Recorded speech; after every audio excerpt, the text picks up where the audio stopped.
Factors of production देखा था हमने, फिर उसके बाद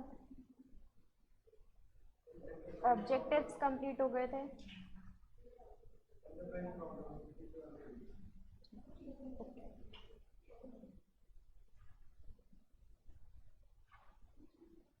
एंटरप्राइज प्रॉब्लम यहाँ से स्टार्ट करेंगे। एंड एंटरप्राइजेस फेजेस, अब शांति।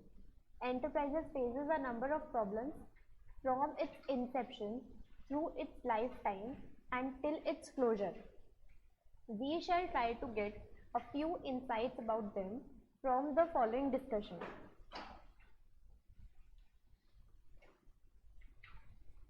Problem relating to objectives. तो अब क्या है यहाँ पर, एंटरप्राइज के लिए ये सारी प्रॉब्लम्स भी होती है, जैसे कि relating to objectives, relating to location and size of plant, relating to selecting and organizing physical facilities, relating to finance, organization structure, ये सारी की प्रॉब्लम्स भी होती है एंटरप्राइजेस की। तो इसको हम पढ़ते हैं। Problems relating to objectives. As mentioned earlier, enterprise functions in a economic, social, political and cultural environment. Therefore, it has to set its objectives in relation to its environment. The problem is that these objectives are multifarious and very often conflict with one another. For example, objective of maximizing profit is in conflict with the objective of increasing the market share, which generally involves improving the quality and slashing the prices, etc. Thus, enterprise faces problems of not only choosing its objective but also a balance among them. तो जैसे हमने इसके बारे में ना एक थोड़ा सा पॉइंट पहले भी पढ़ा था कि जहाँ पर जैसे हमारे पास दो ऑब्जेक्टिव्स हैं, एक ऑब्जेक्टिव है मैक्सिमाइजिंग प्रॉफिट और दूसरा ऑब्जेक्टिव है हमारे पास मार्केट शेयर को इंक्रीज करना। तो मैक्सिमाइजिंग प्रॉफिट के लिए हमें क्या करना क्या ये क्या बोलेगा, ये ऑब्जेक्टिव क्या बोलेगा, प्राइजेस को इंक्रीज करने के लिए, इंक्रीज करने के लिए तभी तो प्रॉफिट इंक्रीज होगा, है ना। दूसरा हमारे पास क्या है, मार्केट शेयर को अगर हमें इंक्रीज करना है तो हमारे प्राइस को डिक्लाइन करना पड़ेगा। तो मतलब अगर हमारे पास दो अलग ऑब्जेक्ट है तो वो दो अलग चीज़ें बोल रहे हैं, है ना, एक दूसरे के साथ कन्फ्लिक्ट में हो सकते हैं। तो ये हमारी प्रॉब्लम है, प्रॉब्लम रिलेटिंग टू ऑब्जेक्टिव। ठीक, thus the enterprise faces the problem not only choosing its objective but also striking a balance among them. तो हमें क्या करना है, दोनों ऑब्जेक्टिव्स के बीच एक बैलेंस क्रिएट करना है। ठीक, समझ में आ गई first problem. Next, problem relating to location and size of plant. An enterprise has to decide about the location of its plant. It has to decide whether the plant should be located near the source of raw material or near the market. हमें location decide करनी है ना, हम plant कहाँ setup करें उसकी location decide करनी है। तो it should be located near the source of raw material और नियर द मार्केट। अगर हम मार्केट में सेटअप करेंगे तो हमें वहाँ से रॉ मटेरियल ट्रांसपोर्ट करके यहाँ तक लाना होगा, है ना। और अगर हम रॉ मटेरियल के नियर सेटअप करेंगे तो वहाँ से हमें फिनिश गुड्स को सप्लाई करके मार्केट तक लेकर के आना पड़ेगा। तो दोनों में हमें देखना पड़ेगा कि हमारे लिए कौन सा बेनिफिट देगा हमें, है ना। It has to consider the cost of labour, facilities and cost of transportation. हमें दोनों की कॉस्ट को मेजर करना पड़ेगा। Of course, the entrepreneur will have to weigh the relevant factors against one another in order to choose the right location which is most economical. तो हम साथ में कॉस्ट तो देखेंगे ही और साथ में जो भी दूसरे फैक्टर्स इस चीज़ को इफेक्ट कर रहे होंगे, राइट लोकेशन को चूज करने के लिए जो भी हमारे पास फैक्टर्स अफेक्ट कर रहे होंगे वो सारे फैक्टर्स भी हम देखेंगे और फिर इकोनॉमिकल, मोस्ट इकोनॉमिकल फैक्टर को हम चूज करेंगे। Another problem relates to the size of the firm. It has to decide whether it has to be a small scale unit or large scale unit. Due to consideration will have to be given to technical, managerial, marketing or financial aspects of the proposed business before deciding on the scale of operation. तो दूसरी problem क्या है कि हमारे पास हमें ये decide करना है कि जो हमारा प्लांट है, जो हमारी सेटअप है पूरी factory, that should be a small scale unit or a large scale unit. ठीक है, ड्यू टू कंसिडरेशन, साथ में हमारे पास इसके बहुत सारे फैक्टर्स है जो इसको अफेक्ट करेंगे, like technical, managerial, marketing, financial aspects of the proposed business, deciding the scale of operation. तो ये सारे फैक्टर्स के थ्रू हम क्या डिसाइड करेंगे, हमारा स्केल ऑफ ऑपरेशन डिसाइड करेंगे.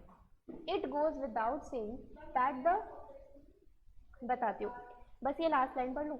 It goes without saying that the management must make a realistic evaluation of its strength and limitation while choosing a particular size of a new unit.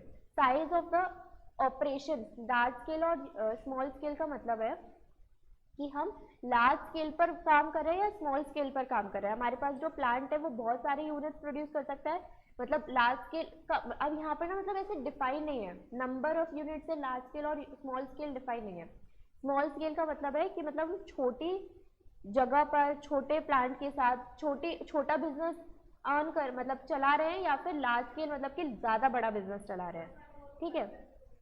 और वही तो हमारे पास small scale unit या large scale unit बहुत सारे factors पर depend करेगा कि हमें किस तरीके से हमें वर्क करना है.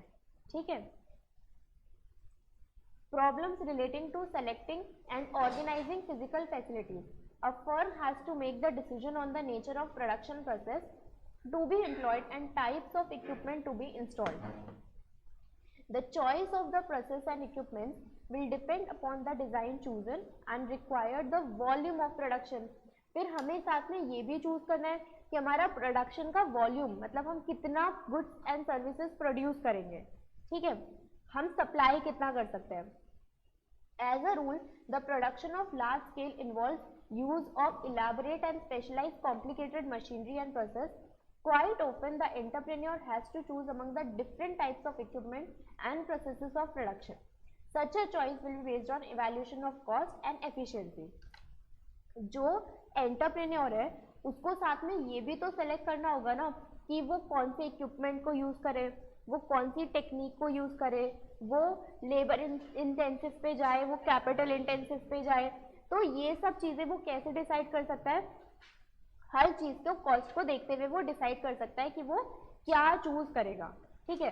Having determined the equipment to be used and the process to be employed, the entrepreneur will prepare a layout illustrating the arrangement of equipment and buildings and allocation of each activity. तो इसके लिए वो एक layout prepare कर सकता है कि किस पे कितना कॉस्ट इनकर हो रहा है, किससे कितना प्रॉफिट वो अर्न कर पा रहा है, और इसके हिसाब से वो अपनी एक्टिविटीज को एलोकेट कर सकता है. ठीक है. Problems relating to finance. चुप रहो, बात क्यों कर रहे हो. नहीं पढ़ना तो शांति से बैठो, नहीं पढ़ना तो शांति से बैठो. क्या डिस्कस कर रहे थे. Problem relating to finance. An enterprise has to undertake not only physical planning but also expert financial planning. मतलब कि यहाँ पर हमें क्या करने की जरूरत है, एक्सपर्ट फाइनेंशियल प्लानिंग करने की जरूरत है. हम हमारे फाइनेंसेस को, हम हमारे मनी को किस तरीके से मैनेज करेंगे, वो भी यहाँ पर एक प्रॉब्लम है. Financial planning involves determination of amount of funds required for the enterprise with reference to physical plans already prepared. First चीज क्या है कि हमें कितने अमाउंट की जरूरत पड़ेगी वो हमें डिसाइड करना होगा. Assessment of demand and cost of its product. कितना हमारे प्रोडक्ट की डिमांड रहेगी, कितना हर एक प्रोडक्ट का कॉस्ट रहेगा, वो हमें निकालना होगा. फिजिकल प्लान की मतलब कि हम फिजिकल जो काम कर रहे हैं, मतलब हम जो एग्जीक्यूट कर रहे हैं हमारे प्लानिंग को, एक तो हम सोच रहे हैं और वो जो हम उस चीज को एग्जीक्यूशन पे ला रहे हैं वो. हाँ ठीक. Estimation of profits on investment and comparison with the profits of comparable existing concern to find out whether the proposed investment will be profitable और प्रॉफिटेबल इनफ. मतलब कि हम क्या कर सकते हैं कि हम जिस चीज़ में इन्वेस्ट करने जा रहे हैं, अगर उस चीज़ में किसी और ने ऑलरेडी इन्वेस्ट कर रखा है तो हम उससे कंपेयर कर सकते हैं और ये देख सकते हैं कि वो हमारे लिए प्रॉफिटेबल होगा कि नहीं होगा. Determining the capital structure. Capital structure determine करना है कि मतलब हमारे कैपिटल स्ट्रक्चर में कितना पार्ट इक्विटी का रहेगा और कितना पार्ट बोरोड फंड्स रहेगा. And the appropriate time of financing the enterprise etcetera. ठीक. Problem relating to organization structure. An enterprise also faces problem relating to organizational structure. It has to divide the total work of enterprise into major specialized functions and then constitutes proper departments for each of its specialized function.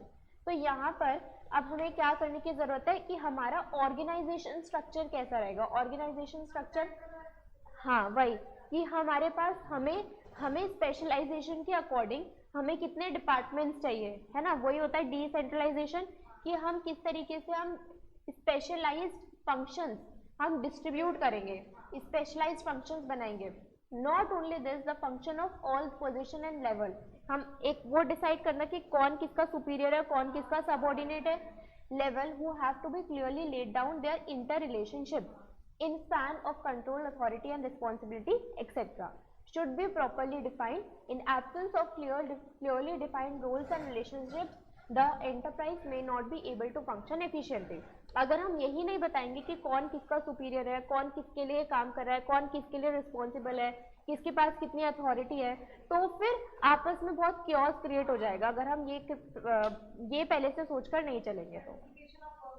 Duplication of work भी होता है। Problem of marketing. Proper marketing of its product and services is essential for survival and growth of an enterprise. For this, the enterprise has to discover its target market by identifying its actual and potential customers and determine tactical marketing tools it can use to produce desired responses from its target market. तो हमें अब क्या करना है कि हमने product तो बना लिया, अब उस प्रोडक्ट को मार्केट कैसे करना है ना, हमारी टारगेट मार्केट क्या है कि हम किस एरिया में हम प्रोडक्ट को सेल करना चाहते हैं, कौन से स्टेट में, या हमारे पास कौन से टारगेट कस्टमर्स है, बच्चे हैं, बूढ़े हैं, एडल्ट, कौन से लोग को हम टारगेट करके हम उसकी मार्केटिंग किस तरीके से करें, वो हमारी एक प्रॉब्लम आ जाती है यहाँ पर। After identifying the market, the enterprise has to make decisions regarding 4 P's, namely product, variety, quality, design, feature, brand name, packaging, associated services, utility. Product का ब्रांड क्या है, प्रोडक्ट के क्या फीचर है, उसका डिजाइन क्या रहेगा, ये मार्केटिंग में यूज किया जा सकता है। प्रमोशन, हम उसको कैसे प्रमोट करेंगे, हम जाकर के हम उसका इंस्टाग्राम पे ऐड देना है, टीवी में ऐड देना है, कहाँ ऐड देना है, उसका प्रमोशन कैसे करना है। उसका प्राइस, हम क्या प्राइस रखेंगे, कितना डिस्काउंट देंगे, कितने क्रेडिट टर्म्स रहेंगे, है ना, EMI पे निकाल रहे हैं हम, कैसे करना है। Place, coverage, outlet for sale, कि हमारा चैनल फॉर डिस्ट्रीब्यूशन क्या रहेगा, हम डायरेक्ट सेल करेंगे, हम किसी और डिस्ट्रीब्यूटर को देंगे, वो आगे भेज के फिर सेल करा जाएगा, हमारे पास कैसे वो चैनल ऑफ डिस्ट्रीब्यूशन रहेगा, क्या लोकेशन रहेगी, कौन से स्टोर्स रहेंगे, वो सब हमें डिसाइड करना होगा, ठीक है। Problem relating to legal formalities, a number of legal formalities have to be carried out during the time of launching of the enterprise as well as during its life time. तो legal formalities जब हम हमारे business को शुरू कर रहे होते हैं तब भी होती है और ड्यूरिंग द लाइफ टाइम चलती रहती है, ठीक है। एंड इट्स क्लोजर, और क्लोजर के टाइम जब हम कंपनी को बंद भी करते हैं तब भी हमें लीगल फॉर्मेलिटीज करनी होती है। These formalities relate to assessing and paying different types of taxes, हम जो टाइम टू टाइम टैक्सेस पे करते रहते हैं, या हमें हमारे रिकॉर्ड्स को होता है ना कि ये रिकॉर्ड 8 साल तक मेंटेन करके रखो, या ये record during the life time हम आपको मेंटेन करके चल रहे हैं, तो मेंटेनेंस ऑफ रिकॉर्ड है। या जो हमारे पास डिफरेंट टाइप्स ऑफ फॉर्म्स होते हैं जो हम रेलेवेंट अथॉरिटीज को जाकर सबमिट करते हैं, ठीक है। Adhering to various rules and laws formulated by the government. Problem relating to industrial relation, अगर हम किसी इंडस्ट्री में वर्क कर रहे हैं तो उस इंडस्ट्री से रिलेटेड भी रूल्स एंड रेगुलेशंस होते हैं और उसको भी हमें फॉलो करने पड़ते हैं। With the emergence of present day factory system of production, the management has to devise special measure to win the cooperation of the large number of workers to employed in the industry.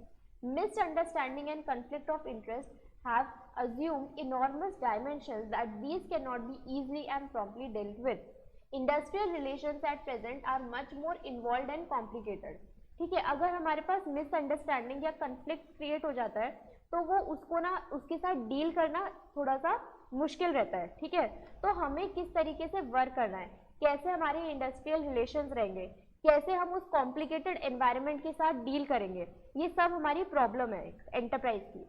Various problem which an enterprise faces with regard to industrial relations are the problem of winning worker cooperation, problem of enforcing proper discipline among workers, problem of dealing with organized labor, problem of establishing state of democracy। हमारे जो worker है उनके साथ हम किस तरीके से relation maintain कर रहे हैं, है ना, वो स्ट्राइक पे तो नहीं जा रहे, वो प्रॉपर डिसिप्लिन वे में काम कर रहे हैं, उनको हम प्रॉपर वेजेस पे कर रहे हैं, है ना। तो ये सारी चीजें हमारा इंडस्ट्रियल रिलेशन है कि हम किस तरीके से दूसरों के साथ रिलेशनशिप मेंटेन करके चल रहे हैं। ये सारे क्या थे हमारे एंटरप्राइज के प्रॉब्लम्स। जो हम काम करते हैं तो हमारे पास जो डिफरेंट प्रॉब्लम्स हम फेस करते हैं, एक एंटरप्रेन्योर फेस करता है, उसके बारे में हमने डिस्कस किया। आगे अब हमें पढ़ना है प्रोडक्शन फंक्शन। प्रोडक्शन फंक्शन हमें पढ़ना है शॉर्ट रन में और लॉन्ग रन में, ठीक है। शॉर्ट रन में हमारे पास क्या होता है, लॉ ऑफ वेरिएबल प्रोपोर्शन, और लॉन्ग रन में हमारे पास क्या होता है, रिटर्न्स टू स्केल, ठीक। और फिर इस टॉपिक के बाद एक टॉपिक और है प्रोडक्शन ऑप्टिमाइजेशन, और बस फिर हमारा चैप्टर खत्म हो जाएगा, ठीक। तो हम टारगेट, हाँ इसके बाद कॉस्ट और है, प्रोडक्शन है फिर कॉस्ट है, चैप्टर खत्म हो जाएगा, चैप्टर 3। ट्राई करते हैं हम आज खत्म करने का इसको।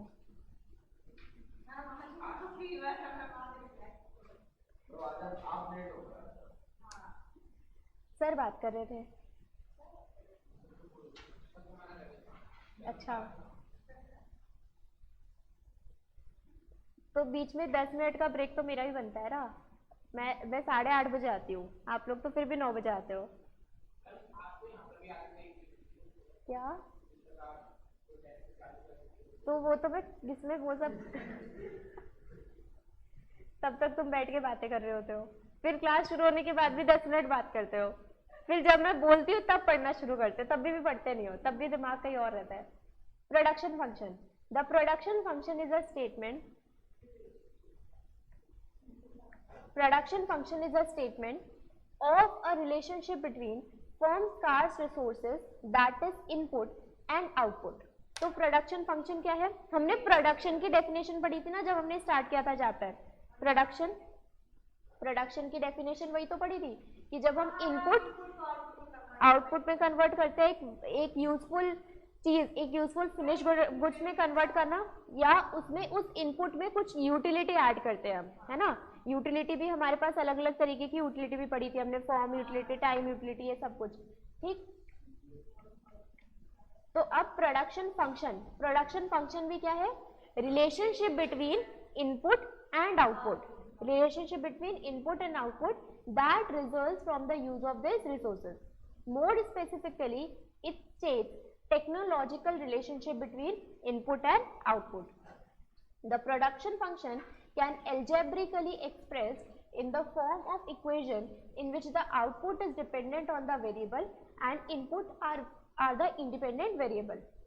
The equation is this, कि मतलब कि जो हमारे पास Q stands for rate of output, मतलब कि जो हमारे पास आउटपुट हम बना रहे हैं वो बहुत सारे फैक्टर्स पर डिपेंड करता है, डिफरेंट टाइप्स ऑफ इनपुट है, ठीक है।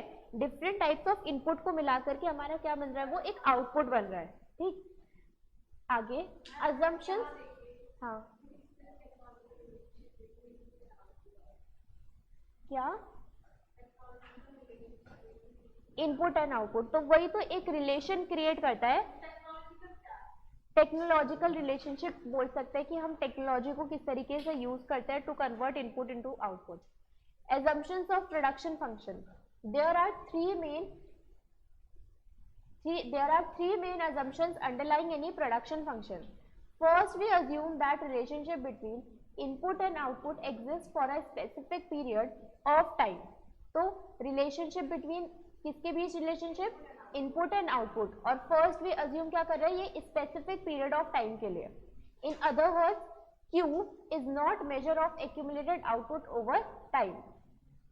ये हम मतलब कि a relationship between input and output but for a specified period of time, ठीक है। Second, it is assumed that there is given a state of art in the production technology, मतलब any innovation would cause change in the relationship between input and output। अगर हमारा कोई technological development आ जाता है तो हो सकता है ना कि हम उसी इनपुट से ज्यादा आउटपुट बना सके, है ना। तो अब यहाँ पर any innovation could change in relationship between, किसी भी इनोवेशन की वजह से हमारा ये इनपुट और आउटपुट रिलेशन चेंज हो सकता है। For example, use of robotics in manufacturing or more efficient software package of financial analysis would change the input and output relationship. जहां हम मैनुअल वर्क कर रहे थे, अगर वहां पर रोबोट्स आकर के वर्क करने लगे तो हो सकता है कि और बेटर तरीके से, एकदम ह्यूमन से तो फिर भी हो सकता है कि कुछ कट करने में कुछ, लेकिन वो तो प्रॉपर मेजरमेंट के साथ, प्रॉपर रोबोटिक्स वो पूरे मेजरमेंट के साथ किया जाएगा, तो यहाँ पर इनपुट आउटपुट रिलेशनशिप चेंज हो जाएगा. ठीक है. Third assumption is that whatever input combinations are included in a particular function, the output resulting from their utilization is at maximum level. तो हम क्या लेकर के चल रहे हैं, तीसरी assumption, कि हमारे पास जो भी इनपुट है ना, उसका हम मैक्सिमम लेवल का यूटिलाइजेशन कर रहे हैं, उसको हम पूरा एफिशिएंट तरीके से यूटिलाइज कर रहे हैं. The production function can be defined as relationship between maximum amount of output, क्योंकि हमने assumption लिया ना कि हम उस इनपुट से मैक्सिमम यूटिलाइजेशन कर रहे हैं, तो मैक्सिमम नंबर ऑफ आउटपुट हम प्रिपेयर कर रहे हैं उससे. That can be produced and the input required to make that output. It is defined as a given state of technology, that is maximum amount of output that can be procured with given quantities of input under a given state of technology. Given state of technology क्यों बोल रहे हैं, क्योंकि अगर technology change होगी तो हमारा input output relationship change हो जाएगा. इसलिए प्रोडक्शन फंक्शन क्या है, जो हम मैक्सिमम आउटपुट प्रिपेयर कर रहे हैं in a certain period at a given technology. ठीक है. तीनों पॉइंट्स, तीनों अजम्पशंस यहाँ पर इनकॉर्पोरेट हो गई. समझ में आया. It can also be defined as the minimum quantity of various inputs that are required to yield the given output. अब क्या बोल रहे हैं कि मतलब कि हम प्रोडक्शन फंक्शन को इस तरीके से भी डिफाइन कर सकते हैं कि हमारे पास कितने हमें इनपुट चाहिए, मिनिमम इतना अमाउंट ऑफ आउटपुट बनाने के लिए, कितने हमें इनपुट, कितने हमें रॉ मटेरियल चाहिए, इतना मिनिमम अमाउंट ऑफ आउटपुट बनाने के लिए. The raw material takes the form of volume of goods और services and the inputs are different from factor of production that is land, labour, capital and enterprise. और वो input अलग है land, labour, capital, enterprise से. To illustrate for a company which produces beverages, input could be fixed assets such as plant and machinery, raw material such as carbonated water, sweeteners, flavorings and labor such as assembly line workers, support staff, supervisory personnel.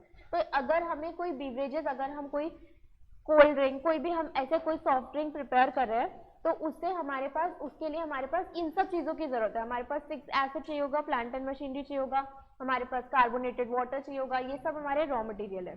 ठीक है. तो मतलब ये सब हमारे input है, और ये इनपुट हमारा लैंड, लेबर, कैपिटल, एंटरप्राइज से अलग है. For the purpose of analysis, the whole array of input in the production function can be reduced to two, L और K, labor और capital. मतलब कि हम जैसे एक वो होता था ना कि हमारे पास वैसे तो 4 सेक्टर इकोनॉमी होती है, लेकिन हम 2 सेक्टर इकोनॉमी को अज्यूम करके हम पूरा चैप्टर पढ़ रहे, वैसे ही यहाँ पर भी हमने फॉर एनालिसिस करने के लिए हमने इस प्रोडक्शन फंक्शन को रिड्यूस कर दिया सिर्फ 2 पार्ट्स में, सिर्फ लेबर और कैपिटल में. ठीक है. तो ये इक्वेशन क्या बन गई, ये इक्वेशन कुछ ऐसी बन गई कि ये क्वांटिटी ये क्या बताता है, आउटपुट, क्यू क्या बताता है हमारे पास, आउटपुट, और इनपुट में क्या ले लिया हमने, function of labour and capital. ठीक है. वैसे और भी होते हैं, बट प्रोडक्शन फंक्शन इसमें हम अज्यूम कर रहे हैं सिर्फ ये 2.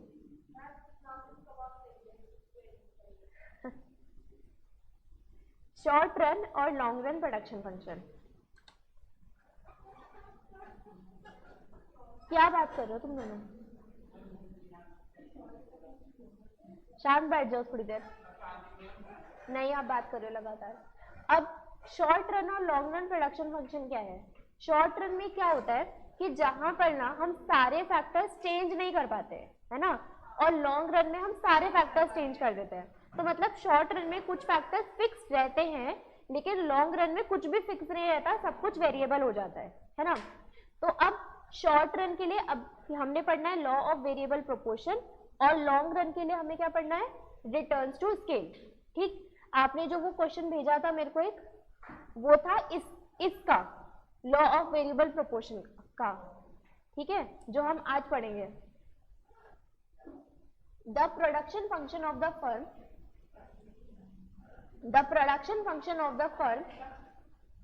can be studied in the context of short period or long period. It should be noted that in economic analysis, the distinction between short run and long run are not related to measurement of time. Short run और long run हम ये नहीं बोल रहे कि short run का मतलब इतने दिन या 12 महीने या फिर ऐसा टाइम पीरियड, कोई ऐसा टाइम पीरियड डिफाइन नहीं है शॉर्ट रन और लॉन्ग रन में. It refers to the extent to which the firm can vary the amount of input. अब ये डिपेंड करता है कि फर्म अपने इनपुट्स को कब वेरी कर सकता है. ठीक है, जितने टाइम पीरियड में वो अपनी सारी ही चीज वेरिएबल कर सकता है उसको हम बोलेंगे लॉन्ग रन, और जिस टाइम पीरियड में वो अपने सारे फैक्टर्स वेरिएबल नहीं कर सकता, कुछ ना कुछ फिक्स रहेगा, उसको हम बोलते हैं शॉर्ट रन. और ये किसी भी मंथ में, डेज में या ईयर्स में डिफाइंड नहीं रहता. ठीक है, a period will be considered short run if the amount of at least one of the input remain unchanged. मतलब one of the input, अगर एक भी input क्या रह रहा है, फिक्स रह रहा है, तो उस टाइम पीरियड को हम क्या बोलेंगे, short run. Thus the short run production function shows the maximum amount of goods or services that can be produced by the set of inputs, assuming that the amount of at least of the input remain fixed. वापस से वही चीजें repeat करके लिखिए. Generally, it has observed that short run or short period or short run firm cannot install new capital equipment to increase production. हमने क्या बोला सबसे पहले, शॉर्ट रन के अंदर हमारा कोई भी एटलीस्ट, एक से ज्यादा भी रह सकते हैं, लेकिन एटलीस्ट एक फैक्टर तो हमारा क्या है, अनचेंज है, फिक्स है. और जनरली हम उस एक फैक्टर को किससे रेफर कर रहे होते हैं, कैपिटल इक्विपमेंट से रेफर कर रहे होते हैं. इसका मतलब हमारी प्लांट एंड मशीनरी से रेफर कर रहे होते हैं. ठीक है, हम बोलते हैं कि हम एक बार को लेबर बढ़ा सकते हैं, लेकिन हम हमारी प्लांट एंड मशीनरी को शॉर्ट रन में नहीं लेकर के आ सकते, नहीं है ना. To increase production, it implies that capital is a fix factor, क्योंकि हम इसको क्या ले रहे हैं, fix factor. Thus, in short run, the production function is studied by holding the quantities of capital fixed while varying the amount of other factors. बाकी चीजें हम वेरी कर सकते हैं, लाइक लेबर और raw material etcetera. Plant and machinery, capital equipment को हम variable नहीं कर सकते शॉर्ट रन में, तो हमारा वो क्या रहता है, फिक्स रहता है, और उस टाइम पीरियड को हम शॉर्ट रन बोलते हैं. This is done when law of variable proportion is studied. तो हम इसके लिए शॉर्ट रन के लिए क्या पढ़ते हैं, लॉ ऑफ वेरिएबल प्रोपोर्शन पढ़ते हैं. The production function can be studied in long run, और हम प्रोडक्शन फंक्शन को लॉन्ग रन में भी स्टडी कर सकते हैं. The long run is a period और प्लानिंग होराइजन. मतलब याद रखना, लॉन्ग रन को हम और क्या बोलते हैं, प्लानिंग होराइजन. ठीक है, which in which all factors are variable, और इसके अंदर क्या होता है, सारे ही फैक्टर्स हमारे वेरिएबल हो जाते हैं. It is the time period when the firm will be able to install new machines, capital equipment. Apart from increasing the variable factors of production, a long run production function shows the maximum quantity of good or services that can be produced by the set of inputs, assuming that the firm is free to vary the amounts of all inputs being used. The behavior of production when all factors are varied is a subject matter of law of return to scale. अब ये law of return to scale हम अभी पढ़ेंगे. ठीक है, अभी हम इसके बाद, पहले हम law of variable proportion खत्म करते हैं, उसके बाद हम law of return to scale पढ़ेंगे. तो हमने एक बार मैं दोबारा बता रही हूँ शॉर्ट में कि इस पूरे में हमने क्या पढ़ा. ठीक है, ध्यान से सुन लो और आप अपना फोन अंदर रख दो.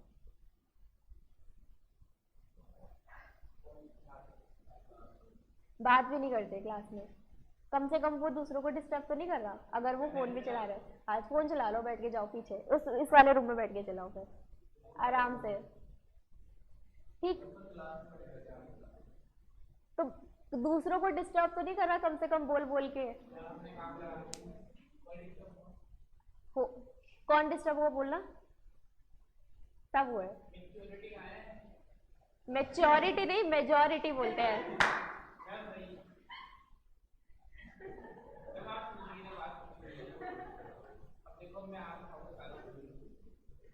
अब शांति रखो.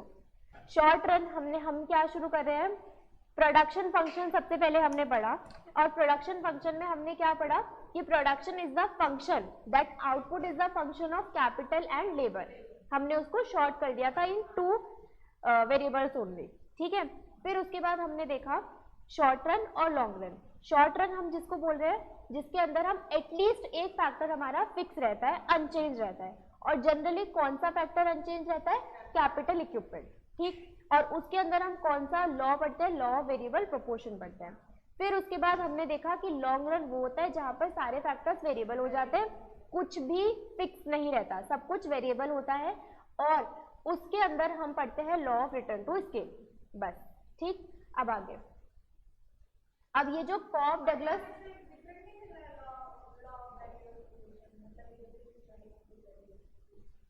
क्या मतलब? हाँ, अच्छा नाम, अरे वो अभी पढ़ेंगे ना, लॉ ऑफ वेरिएबल प्रोपोर्शन, उसका नाम यही है, लेकिन लॉ ऑफ वेरिएबल प्रोपोर्शन, ठीक। कॉब डगलस प्रोडक्शन फंक्शन, ये ना अभी हमें पढ़ना है, ठीक है। जब हम वो वाला टॉपिक आएगा ना तो उसके साथ हम इस पैराग्राफ को कंप्लीट करेंगे। अभी हम इस पैराग्राफ को थोड़ी देर के लिए छोड़ रहे हैं, ठीक। अभी स्टार्ट करो यहाँ से, लॉ ऑफ वेरिएबल प्रोपोर्शन, और हम इसको क्या बोलते हैं?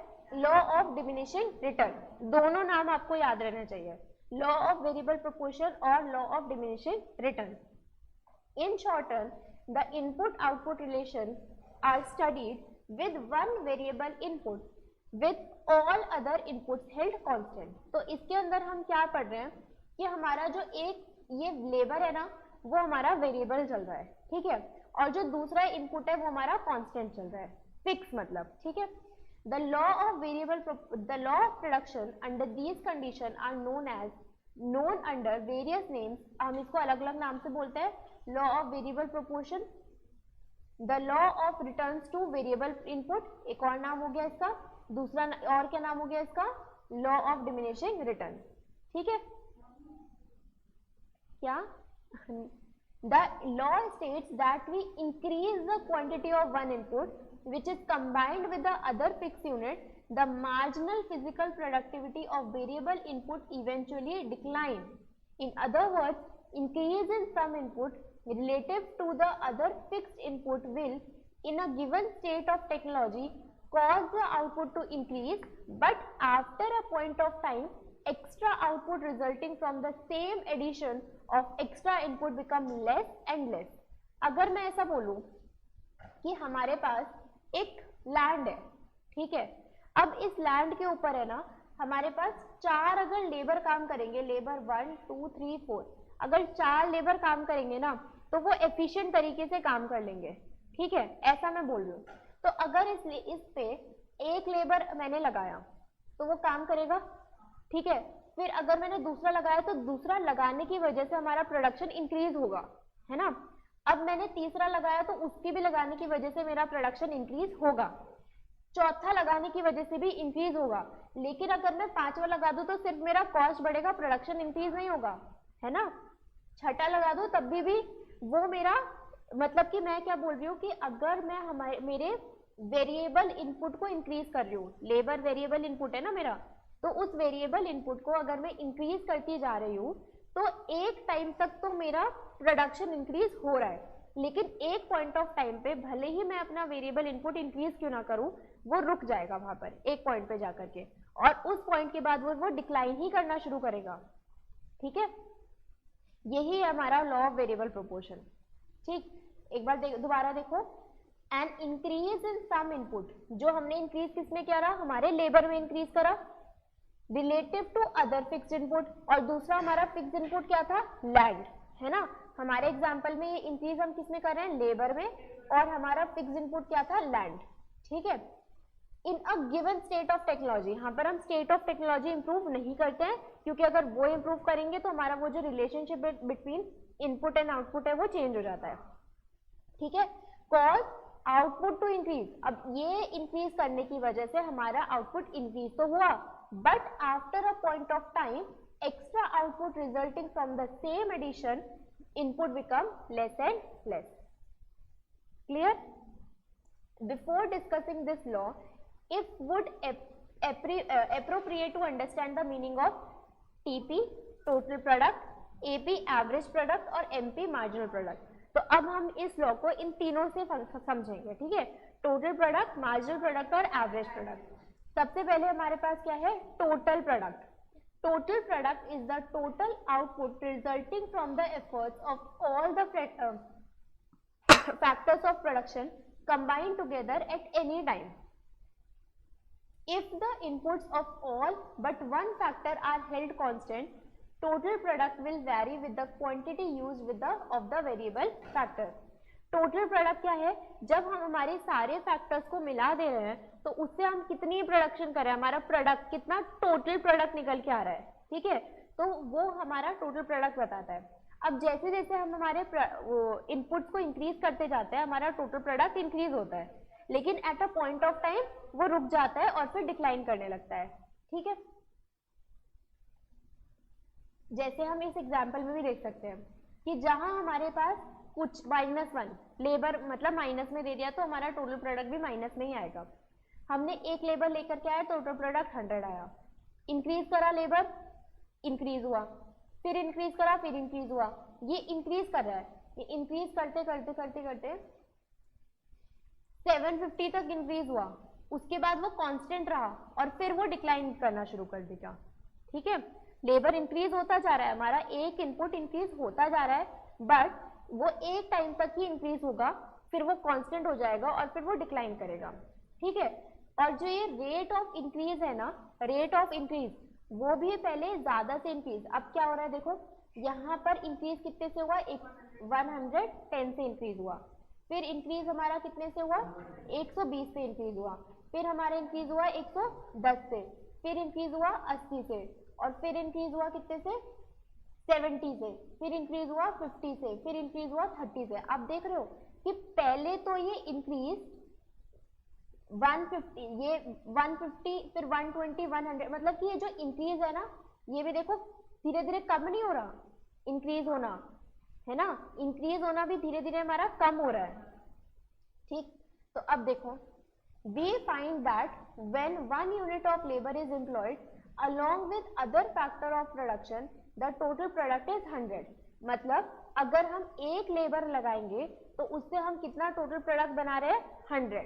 फिर उसके बाद when 2 units of labor are employed, total product कितना हो रहा है 210.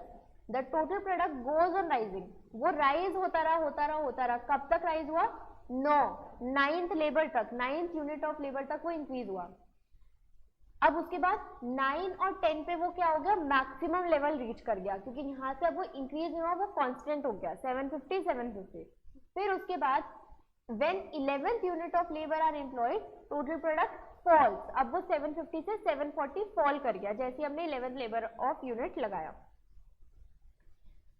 Average product, sorry, total product समझ में आ गया ना.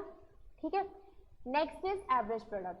एवरेज प्रोडक्ट हम कैसे निकालते हैं, एवरेज करके निकालते हैं. जो भी हमारा टोटल प्रोडक्ट रहता है उसको हम नंबर ऑफ यूनिट से, वेरिएबल से डिवाइड कर देंगे तो हमारा आ जाएगा.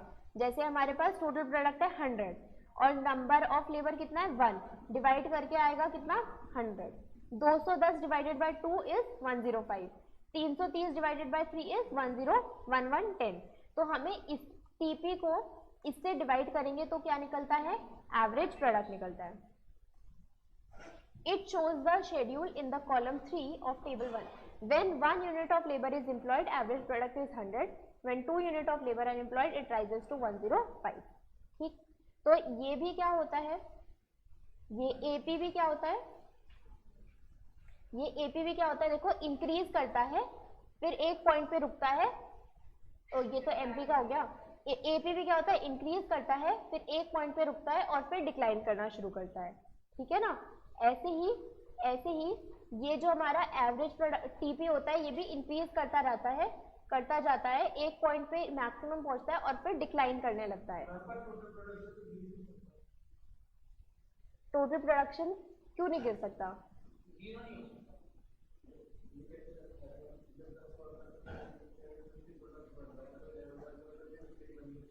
हम बताए इसके अंदर क्या लेकर के चल रहे हैं. हम जैसे कि हमारे पास एक ग्रुप ऑफ स्टूडेंट्स है, ठीक है, और जैसे आप लोग गए पढ़ने के लिए, ठीक है, आप लोगों को सेल्फ स्टडी करनी है ग्रुप में. ठीक, तो अब वहाँ सेल्फ स्टडी करने के लिए आप दोनों गए, ठीक है, तो आप दोनों बैठ करके पढ़ रहे थे. इन्होंने ज्वाइन कर लिया तो ये तीनों बैठ कर भी पढ़ रहे थे. ठीक है, तो हमने एक टाइम तक इंक्रीज करा, प्रोडक्शन इंक्रीज हो रहा था, लेकिन जैसे ही उस ग्रुप में क्रिश एंटर करा तो वो पढ़ाई होने की जगह जो हो रही थी ना वो भी नहीं हो पाई और प्रोडक्शन हमारा डिक्लाइन कर गया। ठीक है, इसके अंदर हम बोल रहे हैं कि हमारा एक वेरिएबल फैक्टर जो है मतलब कि लेबर, उसको हम इंक्रीज करते जा रहे हैं। जैसे कि हमने ये लिया था ना लैंड का पीस, इसके अंदर मैं बोल रही हूँ कि आप 4 लेबर एम्प्लॉय कर सकते हो। ठीक है, तो आपने जब एक एम्प्लॉय करा आपका प्रोडक्शन बढ़ा, आपने दूसरा करा आपने प्रोडक्शन बढ़ा, तीसरा करा प्रोडक्शन बढ़ा, चौथा करा प्रोडक्शन बढ़ा, आपने चलो 5वां भी करा, थोड़ा बहुत बढ़ा, लेकिन एक समय तो ऐसा आएगा ना कि वो एक उसका मैक्सिमम पॉइंट पहुंच जाएगा जहां पर प्रोडक्शन बढ़ेगा नहीं। ठीक है, और फिर वहां पर ना आप अगर और इंक्रीज करते रहोगे, लेबर इंक्रीज करते रहोगे, तो आपके रेवेन्यू से ज्यादा तो आपका कॉस्ट इंक्रीज हो जाएगा और आपका टोटल प्रोडक्ट फिर डिक्लाइन करने लग जाएगा। ठीक है,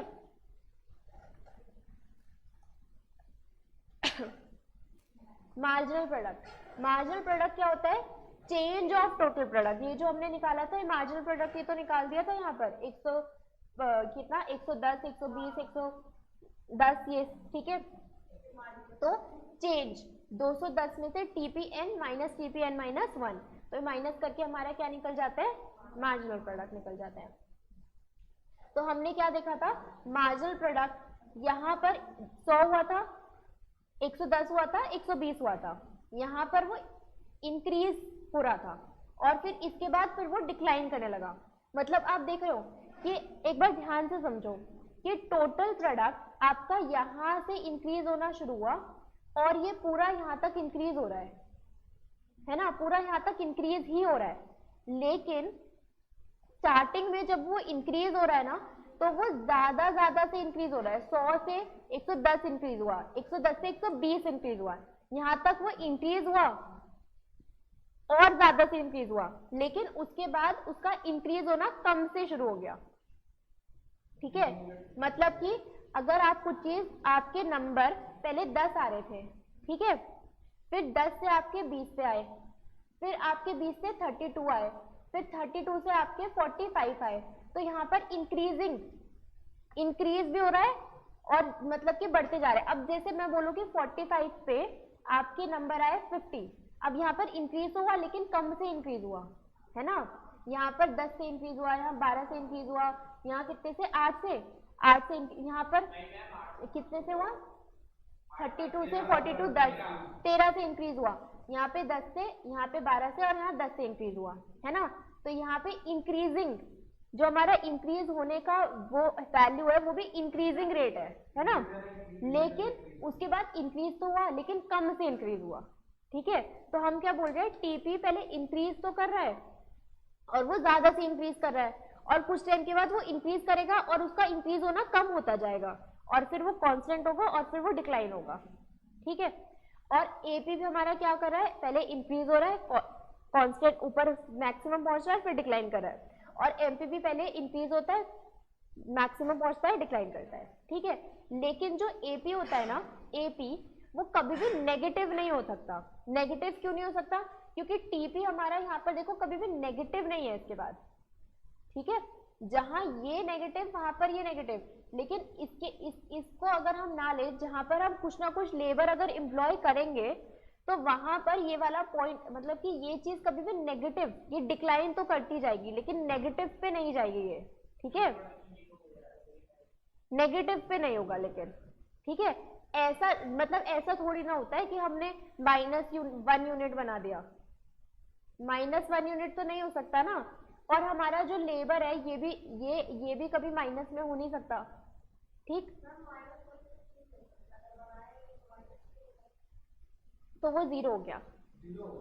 ये बस एक एग्जाम्पल की तरह लेकर, ये एक अजम्पशन, एक मतलब कि हाइपोथेटिकल चीज लेकर के दिखाई है, लेकिन लेबर हमारा या तो होगा या तो नहीं होगा, है ना, या तो अगर होगा तो 1 2 3 4 कुछ होगा, या तो फिर 0 होगा लेबर, है ना। तो हमारा एपी इंक्रीज करके कांस्टेंट पहुंच के डिक्लाइन करता है, लेकिन ये नेगेटिव नहीं होता है। लेकिन जो हमारा एमपी होता है ना, वो नेगेटिव हो सकता है। ठीक, तो हमने देखो इस वाले डायग्राम में एक बार, इसके अंदर टीपी इंक्रीज करा, मैक्सिमम पॉइंट रीच करा, डिक्लाइन करा, ठीक है। जो हमारा एपी है ये हमारा इंक्रीज करा, मैक्सिमम पॉइंट डिक्लाइन, लेकिन नेगेटिव नहीं हो रहा है, लेकिन एमपी इंक्रीज, मैक्सिमम डिक्लाइन और नेगेटिव भी हो रहा है ये, ठीक। आगे यहां तक हो गया। अब relationship between average product and marginal product. अब हम स्टडी करेंगे relationship between average product and marginal product. Both average product and marginal product are derived from the total product. Average product is obtained by dividing the total product by the number of units. Average product हम कैसे निकालते हैं? Total product को है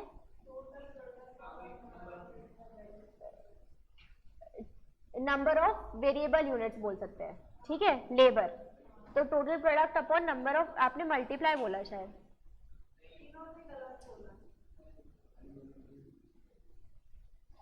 तो यहाँ पर ये हो गया।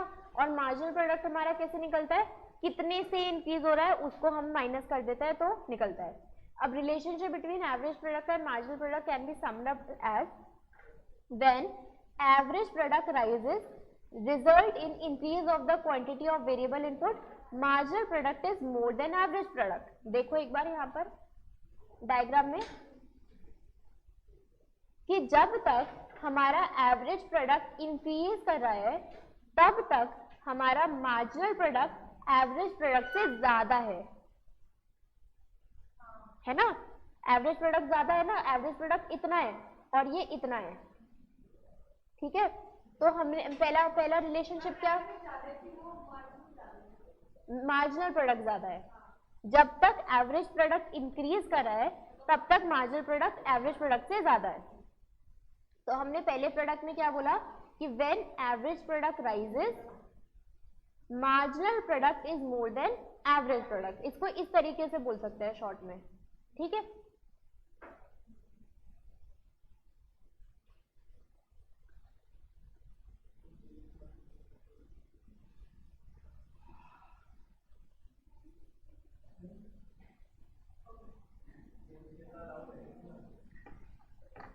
नेक्स्ट,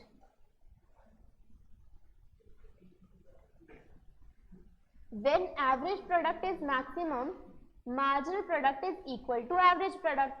अब जैसे ही ये मैक्सिमम पहुंचा एवरेज प्रोडक्ट, तो यहाँ पर क्या है, मार्जिनल प्रोडक्ट और एवरेज प्रोडक्ट दोनों एक दूसरे से इक्वल हो रहे हैं, ये दोनों एक दूसरे को कट कर रहे हैं ना।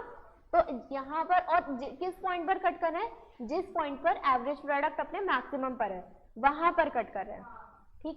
तो यहाँ पर हम क्या बोल सकते हैं, when average product is maximum, तो उस पॉइंट में उस marginal product is equal to average product, ठीक। किस पे नहीं है? मैंने लिखा average product is maximum, marginal product is equal to average product.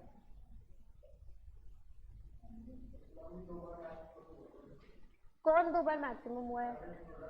अरे नहीं, डायग्राम में देखोगे तो जल्दी समझ में आएगा।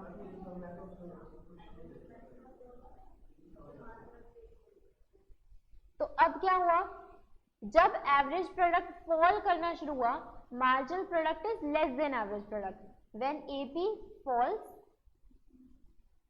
MP is less than AP.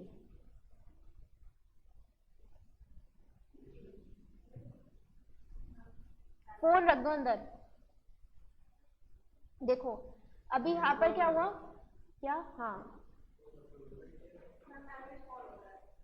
तो अब यहाँ पर क्या हुआ कि एवरेज प्रोडक्ट हमारा जब फॉल करना शुरू हुआ तो एमपी हमारा कम हो गया एपी से, ठीक है। तो हमने क्या बताया, relationship between AP and MP.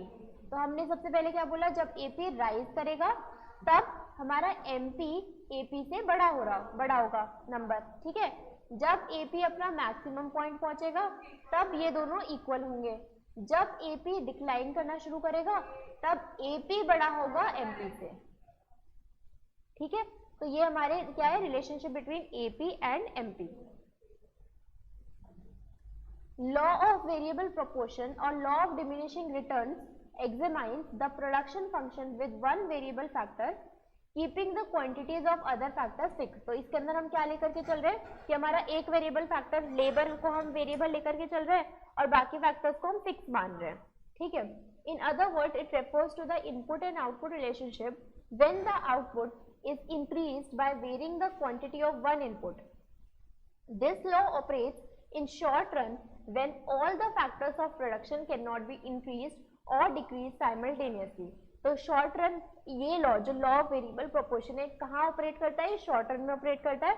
और शॉर्ट रन का मतलब होता है जहां हम सारे फैक्टर्स को इंक्रीज या डिक्रीज नहीं कर सकते, कोई ना कोई फैक्टर हमारा फिक्स रहता है. Example, we can not build a plant और dismantle a plant in short run. The law operates under certain assumptions. अब इस लॉ में कुछ assumptions भी होती है हमारे पास. पहली assumption क्या होती है, state of technology is unchanged. ये हमने पहले भी देखा था कि state of technology अगर change करने लगेगी तो हमारा input output relationship change हो जाएगा, तो वो assume करते हैं हम to be fixed. Next, there must be some input whose quantity is fixed. This law does not apply to cases when all the factors are proportionately varied. When all the factors are proportionately varied, law of return to scales are applicable. अब हम ऐसा बोलते हैं जैसे कि suppose आप बताओ कोई सपोज हमें कोई सामान बनाना है, कोई गुड्स बनाना है, जैसे कोई सब्जी बनानी है अगर, ठीक है. तो अगर आप उसके अंदर जो भी रॉ मटेरियल डलने हैं, अगर आपको पनीर की सब्जी बनानी है, ठीक है, तो उसके अंदर जो भी हमारे रॉ मटेरियल्स डलेंगे, जैसे कि उसके अंदर इतना नमक डलना है, इतना पनीर डलना है, इतने मसाले डलने हैं, इतना ही प्याज डलना है, तो ये सब चीज़ों से सब्जी बनेगी. ये सब हमारे रॉ मटेरियल है. अगर आप उसके अंदर नमक की क्वांटिटी इंक्रीज कर दोगे, आपने रॉ मटेरियल तो इंक्रीज किया, तो क्या सब्जी बढ़ जाएगी? उल्टा खराब हो जाएगी, है ना. यही तो होगा.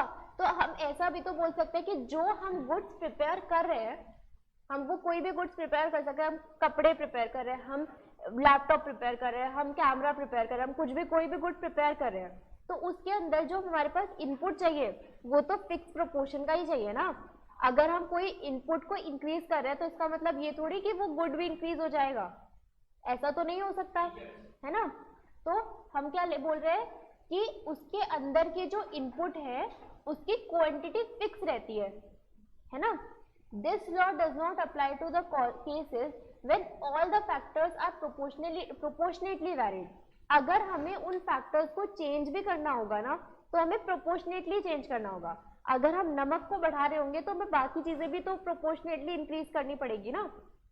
तो अगर हम इनपुट को इंक्रीज भी करेंगे तो हम प्रोपोर्शनेटली वैरी करना होगा. When all the factors are proportionately varied, और अगर ऐसा जब होता है कि सारे फैक्टर्स वेरिएबल होते हैं तो law of return to scale applicable होता है, law of variable proportion applicable नहीं होता. जितना पहले पढ़ा रही हो उतना पढ़ लो, ठीक है. समझ में आया ये अच्छे से. Next, third point, the law does not apply to those cases where the factors must be used in fixed proportion to yield the output.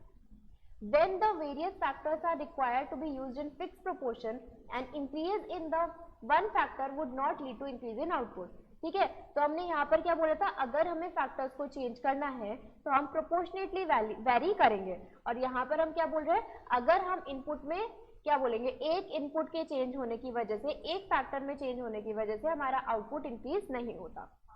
ठीक है. तो ये दोनों आपको एक साथ समझ में आ जाने चाहिए. ठीक. We consider only physical input and output and not economic profitability in monetary terms. हम यहाँ पर जो ये फंक्शन पढ़ रहे, लॉ ऑफ वेरिएबल प्रोपोर्शन पढ़ रहे हैं, इसके अंदर हम इनपुट और आउटपुट का रिलेशनशिप पढ़ रहे हैं. इसके अंदर हम मनी टर्म्स में कुछ भी हम नहीं देख रहे. ठीक. The behaviour of output when the varying quantity of one factor is combined with the fixed quantity of other factor can be divided into 3 distinct stages or laws. अब ये जो हमने लॉ ऑफ वेरिएबल प्रोपोर्शन पढ़ा है, ये 3 stages में divide होता है, स्टेज 1, 2 एंड 3. अब हमें वो तीनों स्टेजेस पढ़नी है. ठीक. अब सीधा इस पे आ जाओ, स्टेज वन। स्टेज वन देखो, हमने ये डायग्राम सीख लिया ना पूरा, ठीक। इसको हमने 3 स्टेजेस में डिवाइड करा है। ये पूरा हमारा स्टेज 1 है यहाँ तक, ये हमारा ये वाला स्टेज 2 है ये पूरा, और इसके बाद हमारी स्टेज 3 है। इसको हमने 3 स्टेजेस में डिवाइड किया, ठीक है। देखो हमारा स्टेज 1 कहाँ पे खत्म हो रहा है, जहां हमारा एपी मैक्सिमम है, जहां एपी मैक्सिमम है, ठीक है। जहां एपी मैक्सिमम है और ये दोनों एक दूसरे से टच कर रहे हैं, एपी और एमपी। यहाँ पर हमारा क्या है, ये स्टेज 1।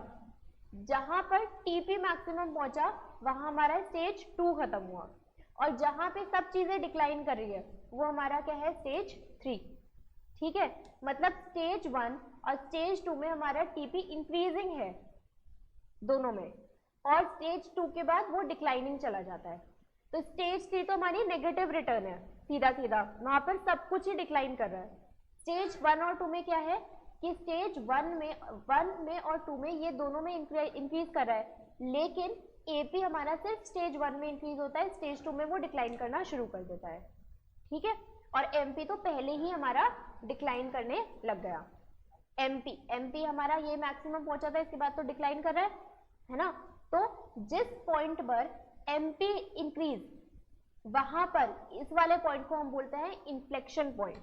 जिस पॉइंट पर एमपी मैक्सिमम है, जिस पॉइंट पर एमपी मैक्सिमम है, वो पॉइंट क्या हमारा पॉइंट ऑफ इन्फ्लेक्शन पॉइंट, ठीक है। वो कहां पर आता है, हमारे स्टेज 1 में आता है। उस मतलब नाम दिया उसको पॉइंट ऑफ इन्फ्लेक्शन, ठीक है। तो अब हमने क्या देखा, लॉ ऑफ वेरिएबल प्रोपोर्शन में हमने ये देखा कि टीपी पहले इंक्रीज करता है, मैक्सिमम पहुंचता है, डिक्लाइन करता है, ऐसे बाकी दोनों भी रहते हैं, ठीक है।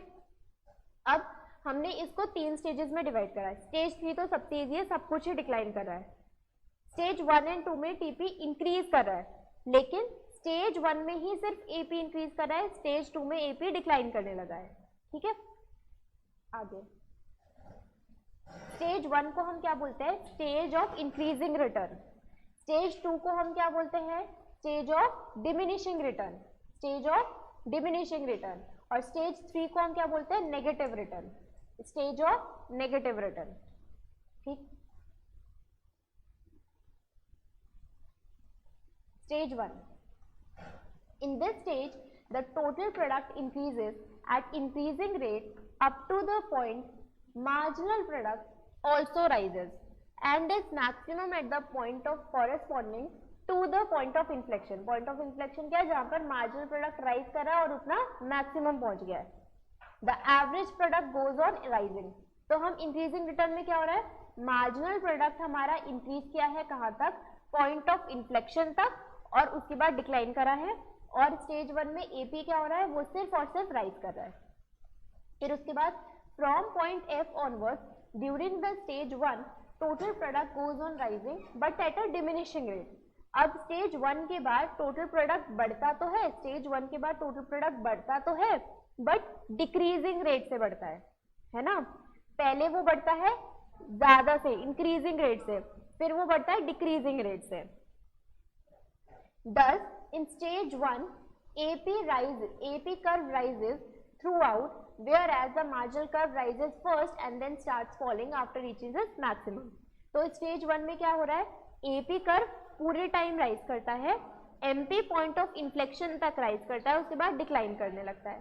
फिर उसके बाद it is to be noted that marginal product, although starts declining, remains greater than the average product throughout the stage, so that the average product continues to rise. यहाँ पर भले ही marginal product डिक्लाइन भी करना शुरू कर गया, लेकिन जहां वो डिक्लाइन भी कर रहा है ना, वहां पर भी वो एपी से ज्यादा ही है, ठीक है। अब इसका explanation of law of increasing return. The law of increasing return operates because in the beginning quantity of fixed factor is abundant relative to the quantity of variable factor. अब law of increasing return starting में वो increasing rate से increase क्यों कर रहा होता है, क्योंकि हमारे पास क्वांटिटी ऑफ फिक्स फैक्टर ज्यादा होता है, हमारे पास फिक्स फैक्टर ज्यादा होता है as compare to variable factor. जैसे वो लैंड वाला एग्जांपल, जहां पर हमने सिर्फ एक ही लेबर को एम्प्लॉय करा, हमारे पास फिक्स फैक्टर इतना सारा है, अभी हमारे पास लेबर सिर्फ एक ही है ना। तो quantity of fixed factor is abundant relative to the quantity of variable factor. As more units of variable factor are added to the constant quantity of fixed factor are more intensively and effectively utilized. हम क्या बोल रहे हैं, जैसे जैसे हम इस stage में लेबर को बढ़ाते जाएंगे वैसे वैसे हमारा जो फिक्स फैक्टर होगा उसको हम और अच्छे तरीके से यूटिलाइज करेंगे। फिर that is efficiency of fix factor increases as additional unit of variable factors are added to them. तो जैसे जैसे हम वेरिएबल फैक्टर का यूनिट इंक्रीज करते जाते हैं हमारे फिक्स फैक्टर की एफिशिएंसी इसमें इंक्रीज करती जाती है। This causes the production to increase at a rapid rate. तो इसकी वजह से हमारा प्रोडक्शन क्या होता है, इंक्रीजिंग रेट से, मतलब सही तरीके से राइज करता है। For example, if a machine can be operated efficiently with 4 persons are working on it, and if in the beginning we are operating it only with 3 persons, production is bound to increase if 4 person is employed. वही example है, हमने land का लिया था, इन्होंने machinery का लिया। तो मशीन पे अगर 4 लोग काम कर सकते हैं और वहाँ अगर 3 लोग काम कर रहे हैं, तो अगर हम चौथे पर्सन को भी एम्प्लॉय करेंगे तो हमारी प्रोडक्शन बढ़ेगी, है ना। This happens because in the beginning some amount of fixed factor remain unutilized, and therefore when variable factors is increased, fuller utilization of fixed factor become possible and it results in increasing return. तो क्योंकि हमारे starting में क्या रहता है, हमारा fix factor पे ना जितना लेबर हमें चाहिए उतना एम्प्लॉय नहीं किया होता, तो हम जैसे जैसे उसको बढ़ाने लगते हैं ना वैसे वैसे वो और अच्छे से यूटिलाइज होने लगता है, और इसलिए इस स्टेज को हम क्या बोलते हैं, स्टेज ऑफ इंक्रीजिंग रिटर्न बोलते हैं। ठीक है, क्योंकि यहाँ पर अभी एफिशिएंसी इंक्रीज करने के और चांसेस रहते हैं, तो हम इसको क्या बोलते हैं, stage of increasing return. A question arises as to why the fixed factor is not initially taken in a quantity which suits the available quantity of variable factor. The answer is that generally those factors are indivisible are taken as fixed. तो generally हम क्या बोलते हैं कि जो ये हमारे factor होते हैं, जो हमारे कौन से फैक्टर्स होते हैं, फिक्स फैक्टर होते हैं ना, वो हमारे कैसे होते हैं और इंडिविजिबल भी होते हैं। इंडिविजिबल का मतलब हम उसको तोड़ नहीं सकते, है ना। जैसे प्लांट एंड मशीनरी, हम उसको ऐसे नहीं कर सकते, हमने उसको आधा आधा कर दिया, है ना। तो जनरली जो हमारे फिक्स फैक्टर्स होते हैं वो कैसे होते हैं, इंडिविजिबल होते हैं। Indivisibility of factor means due to technological requirement, a minimum amount of that factor must be employed, whatever be the level of output. हम क्या बोल रहे हैं कि जो भी हमारे फिक्स फैक्टर रहते हैं ना, उस पे हम minimum amount of factor employ ही कर सकते हैं, भले ही हमारा कोई भी लेवल ऑफ आउटपुट हो। ठीक है, हम उस पर 4 अगर लेबर काम करेंगे तो 4 ही एम्प्लॉय कर सकते होंगे। Thus, as more of the variable factor are employed, work with an indivisible fixed factor, output greatly increases due to fuller utilization of later. The second reason is why the increasing returns at initial stage is that more unit of variable factor are employed, the efficiency of variable factor increases. This is because introduction of division of labor and specialization becomes possible with sufficient quantity of variable factor, and these result in higher productivity.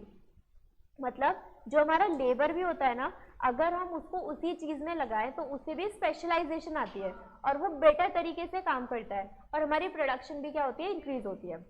ठीक है, तो हमने stage 1 complete किया। Stage 1 को हम क्या बोलते हैं, स्टेज ऑफ इंक्रीजिंग, क्या बोलते हैं,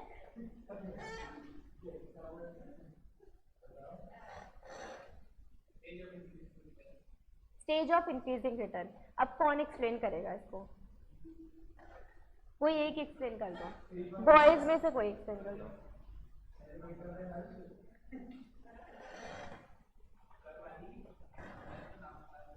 चलो,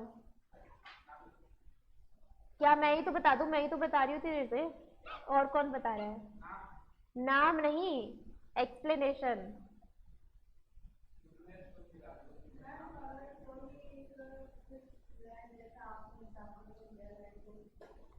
आप तो एक्सप्लेन कर ही दोगे, मेरे को पता है। हाँ,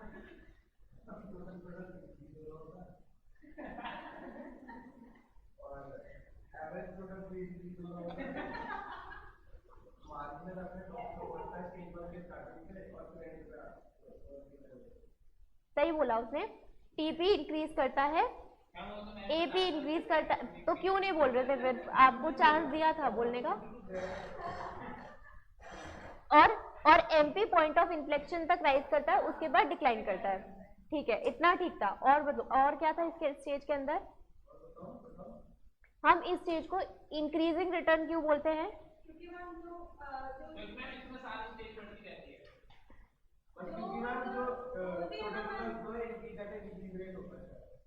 क्योंकि यहाँ पर, और बोलो बोलो,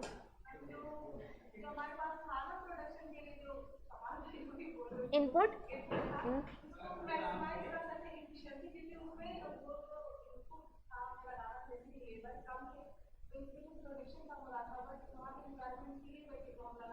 हाँ हाँ, तो यहाँ पर हम बोल रहे थे कि हमारा फिक्स फैक्टर जो भी है वो पूरी तरीके से इम्प्लॉय नहीं हो रखा, अभी हमें और उसमें एम्प्लॉयमेंट लेबर और उसमें लगाएंगे तो हमारी प्रोडक्टिविटी और इंक्रीज होने की चांसेस अभी है, तो वो हमारा इसलिए इंक्रीजिंग रिटर्न हम बोल रहे हैं उसको।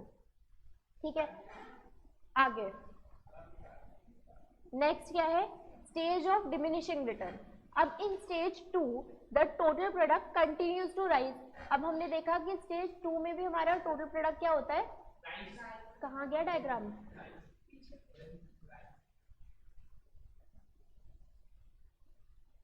डायग्राम कहाँ चला गया,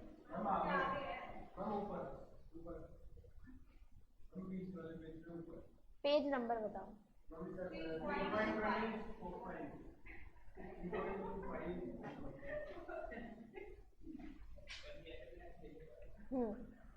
तो हमारा टीपी यहाँ पर क्या हो रहा है, यहाँ पर स्टेज 2 में पूरा इंक्रीज कर रहा है ना, और हमारा एपी क्या हो रहा है, डिक्लाइन कर रहा है, और एमपी भी हमारा क्या करता है, डिक्लाइन करता है, और टीपी हमारा डिक्रीजिंग रेट से डिक्लाइन करता है। एट द डिमिनिशिंग रेट हमारा टोटल प्रोडक्ट इंक्रीज तो कर रहा है but at a diminishing rate until it reaches its maximum point h, where the second stage ends. In this stage both marginal product and average product of variable factor are diminishing but positive. दोनों decline तो कर रहे हैं but positive है अभी तक। At the end of the stage at point m the highest point h of the marginal product of variable factor is 0। और फिर क्या होता है कि हमारे पास स्टेज 2 एंड होते होते हमारा ये क्या हो जाता है, एमपी 0 हो जाता है। ठीक है, तो स्टेज 2 में हमारे पास ये दोनों डिक्लाइन कर रहे हैं बट इस स्टेज तक ये दोनों पॉजिटिव ही हैं। ठीक है, stage 2 is known as stage of diminishing return because both average product and marginal product continuously fall. तो इसको हम डिमिनिशिंग रिटर्न क्यों बोलते हैं, क्योंकि एपी और एमपी दोनों यहाँ पर फॉल कर रहे हैं। This stage is very important because the firm seek to produce with in its range. आपके क्वेश्चन का आंसर, स्टेज 2 पर firms will seek to produce with in its range. Stage 2 पर फर्म प्रोड्यूस करना चाहेगा। याद आया क्वेश्चन, उस question में ये लिखा था कि in law of variable proportion कौन से स्टेज पे प्रोडक्शन होता है, स्टेज 1, स्टेज 2 और स्टेज 3। क्या लिखा है यहाँ पर, स्टेज 2 में लिखा है firm will seek to produce with in its range. तो कौन से स्टेज पर फर्म प्रोड्यूस करना चाहता है, स्टेज 2 पर। स्टेज 1 में क्या हो रहा होता है कि अभी और इंक्रीज होगा इंक्रीज होगा इंक्रीज होगा वाले चांसेस होते हैं, और स्टेज, हाँ, और स्टेज 3 क्या होता है हमारा, डिमिनिशिंग रिटर्न होता है। तो फर्म विल प्रोड्यूस इन कौन से रेंज में, स्टेज 2 वाले एंड में। ठीक है, और स्टेज 2 में हो क्या रहा है, टीपी हमारा इंक्रीज कर रहा है but at diminishing rate, AP और दोनों फॉल कर रहा है बट पॉजिटिव रहते हैं दोनों। ठीक है, law of diminishing return, sorry explanation of law of diminishing return. तो सेकेंड स्टेज का एक्सप्लेनेशन क्या, the question arises as to why we get diminishing return after a certain amount of variable factor has been added to the fixed quantity of that factor. As explained above, increasing return occur primarily, increasing return तो starting में होता है because यहाँ पर fixed factor पूरी तरीके से utilize नहीं हो रहे होते हैं। Once the point is reached at the amount of variable factor is sufficient, एक point जहाँ reach करता है जहाँ हमारे variable factor क्या हो जाते हैं, सफिशिएंट हो जाते हैं, तो उसके बाद हमारा फर्दर इंक्रीज करने की वजह से एपी और एमपी डिक्लाइन करते हैं, ठीक है, because fix factor becomes inadequate relative to the quantity of variable factor. हमने वेरिएबल फैक्टर ज्यादा इंप्लॉय कर दिए फिक्स फैक्टर के अकॉर्डिंग, ठीक। Continuing the above example where the 4 men are put to work in one machine, optimum combination is achieved। optimum combination तो यही achieve हो जाएगा, but when 5th person is put to the machine, contribution will be nil, and in other words marginal productivity will start diminishing। The phenomenon of diminishing return, like that of increasing return, rests upon the indivisibility of fixed factor, just as the average product of variable factor increases in first stage when better utilization of fixed indivisible factor is being made. So the average product of variable factor diminishes in the second stage when the fixed indivisible factor is worked too hard. Another reason offered to the operation of law of diminishing return is imperfect substitutability of one factor for another at perfect substitute of fixed factor has been, ठीक है, ये सब कुछ। तो stage 2 में हमारा simple क्या बोला गया, हमने हम इंक्रीज करते हैं बट डिमिनिशिंग रेट से इंक्रीज करते हैं, और यहाँ पर हम क्या होता है, हमारा फिक्स फैक्टर पूरी तरीके से यूटिलाइज हो गया होता है, हम और अगर उसमें फिक्स वेरिएबल फैक्टर इंप्लॉय करते हैं तो हमारी प्रोडक्टिविटी निल हो जाती है, मतलब उस फिफ्थ लेबर की प्रोडक्टिविटी निल हो जाती है, जिससे हमारा एपी और एमपी दोनों डिक्लाइन करते हैं। स्टेज ऑफ नेगेटिव रिटर्न, ये तो कुछ भी ये तो इजी है, कोई बात नहीं। Stage 3 total product decline, MP is negative, average product is diminishing. This stage is called stage of negative return since the marginal product of variable factor is negative during this stage. तो यहाँ पर क्या हो रहा है, सब कुछ negative है। आगे explanation of law of negative return, as the amount of variable factor continues to be increased to the constant quantity of the other, a stage is reached when the total product declines and the marginal product becomes negative. This is due to the fact that quantity of variable factor becomes too excessive। यहाँ पर हमारे variable factor हमने इतने ज्यादा बढ़ा दिए हैं कि हमारी प्रोडक्टिविटी डिक्लाइन ही कर रही है, ठीक है, तो falls instead of rising. In such a situation, a reduction of unit of variable factor will increase the total output. Stage of operation. अब हम बता रहे हैं कि किस स्टेज में फर्म विल ऑपरेट, तो वो एक्सप्लेन कर रहा है, वो हमने देखा स्टेज 2 में विल ऑपरेट। बंद कर दो ना, बंद भी नहीं हो रहा है ये, हो गया। स्टेज 2 में विल ऑपरेट, कंप्लीट, आधे घंटे और पढ़ लो, हो जाएगा कंप्लीट, ठीक है। 2 मिनट का ब्रेक ले लो, फिर आधे घंटा।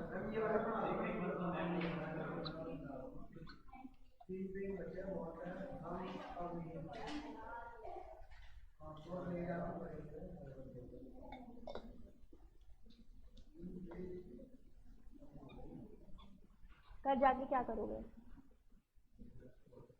12:30 की जगह 1 बजे सो जाना।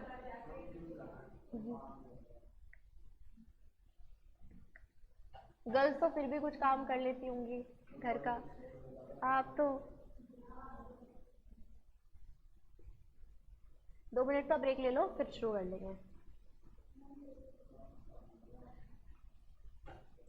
क्या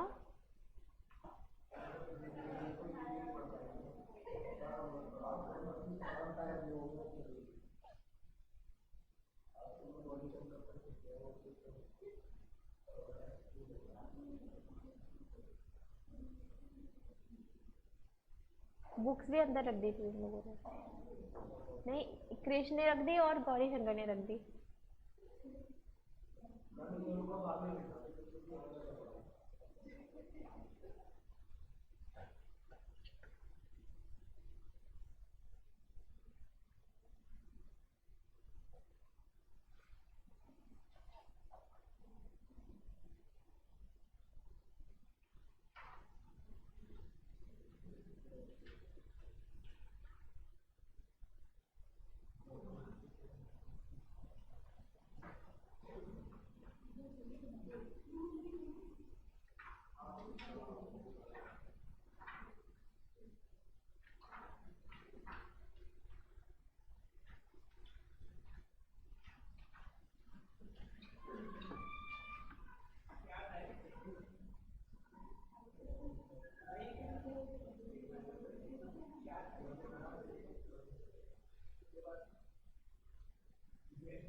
चलो 10 मिनट का ब्रेक, 10 मिनट का तो बिल्कुल भी नहीं। चलो आगे बढ़ो। Stage of operation, an important question is in which stage a rational producer will seek to produce. ठीक है, हमारा क्वेश्चन क्या बनता है कि किस स्टेज पर प्रोड्यूसर वर्क करना चाहेगा। अ rational producer will never produce in stage 3 क्योंकि वो तो नेगेटिव रिटर्न की स्टेज है, where the marginal product or variable factor is negative. This being so, a producer can always increase his output by reducing the amount of variable factor. Even if the variable factor is free of cost, a rational producer stops before beginning the third stage. अगर हमारा labour free में भी मिल रहा होगा ना तब भी हम थर्ड स्टेज में नहीं जाएंगे, ये लिखा है। A rational producer will also not produce in stage 1 as he will not be able to making the best use of fixed factor. Stage 1 में वो इसलिए ऑपरेट नहीं करेगा क्योंकि वो ऐसा सोच रहा है कि अभी और इंक्रीज होने का चांसेस है, अभी और एफिशिएंसी आने के चांसेस है यहाँ पर। He will not be utilizing fully the opportunities of increasing production by increasing the quantity of variable factor, whose average product continues to rise throughout the stage 1, even if fixed factor are free of cost at this stage. It is thus clear that rational producer will never produce in stage 1 and stage 3, और stage 1 और stage 3 को हम क्या बोलते हैं, economic absurdity और economic nonsense, क्योंकि हम यहाँ पर बिल्कुल भी प्रोडक्शन नहीं करेंगे। ठीक है, तो इन दो नाम को याद रखना कि हम इन दो स्टेज को इन दो नाम से बुलाते हैं। A rational producer will always produce in stage 2. A rational producer will always produce in stage 2. क्या क्या